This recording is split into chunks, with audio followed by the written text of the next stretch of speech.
आज हामीले के कुरालाई उयो गर्छ भने त्यही कारणले गर्दा आज परमेश्वरको जीवित वचन चाहिँ हामीलाई डेली चाहिन्छ। भन्नुस् न एकअर्कालाई, हामीलाई एकअर्कालाई हौ हामीलाई परमेश्वरको वचन डेली चाहिन्छ।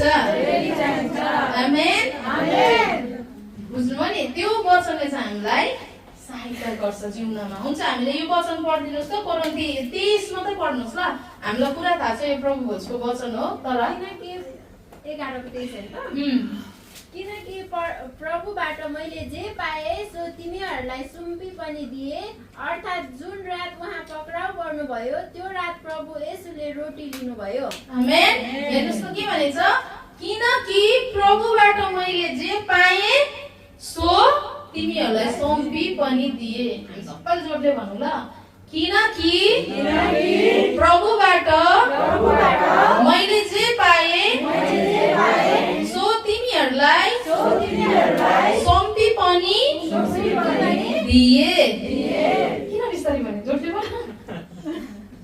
बुझ्नुभयो नि? यहाँ बाबाले के भन्दैछ? किनकि मैले प्रभुबाट जे पाएँ नि त्यही कुरा मैले तिमीलाई सुम्पिदिए। आमेन। त्यसले गर्दा आज तपाईँ अनि म क्रिस्मा छौँ। हामीले के पायौँ क्रिस्मा? रुनु पायौँ, रिसाउनु पायौँ, या के पायौँ? शान्ति पायौँ, आनन्द पायौँ, त्यो जोइनेस पायौँ, यति साह्रो त्यो आनन्दको कुरा पायौँ। अनि त्यही कुरा चाहिँ आज तपाईँ अनि मैले पनि दिन जरुरी छ। आमेन। अनि त्यो कुरा चाहिँ के हो? पावलले चाहिँ पाएको थियो। पावल चाहिँ सानोतिनो मान्छे थिएन। तपाईँ अनि मैले इतिहासलाई पल्टाएर हेर्दा हुन्छ। बुझ्नुभयो नि? त्यसले गर्दाखेरि चाहिँ उस्तो व्यक्ति थियो है। अनि त्यस्तो व्यक्तिले चाहिँ ख्रिस्टबाट चाहिँ धेरै त्यो परमेश्वरको ज्ञानहरू, राज्यहरू पायो। अनि त्यही कुरा चाहिँ उसले के गर्यो त? अरूलाई पनि सुम्पिदियो। अनि त्यहाँदेखि मुनि चाहिँ हामीले के हेर्छौँ? प्रभुको वचनहरूलाई कि कसरी यीशु ख्रिस्टले रोटी लिनुभयो, कसरी उहाँले, हेर्नुहोस् है, उहाँले नि आफ्टर डेथ, आफ्टर रेजरेक्सन उहाँले चाहिँ रोटी र कचौडा दिनुभएको होइन, उहाँको शरीर अनि रगत दिएको होइन। बिफोर द्याट, उहाँ जानुभन्दा अगाडि उहाँले चाहिँ एउटा के को उसमा, एउटा निष्ठाचारको अन्तिम भोजमा एउटा डेमोन्स्ट्रेसन भन्छ है।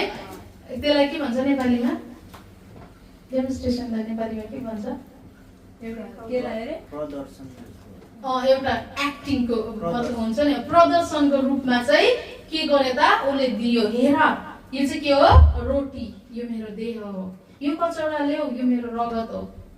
होइन, उहाँले हात काटेर चाहिँ रगत निकालेर दिनुभएको होइन नि, उहाँले चाहिँ कचौरा दिनुभएको जहाँ चाहिँ दाग रस थियो। अनि त्यो दिएपछि चाहिँ उहाँ चाहिँ क्रुसमा जानुभएको हो नि त। एन्ड रियालिटीमा उहाँको शरीर के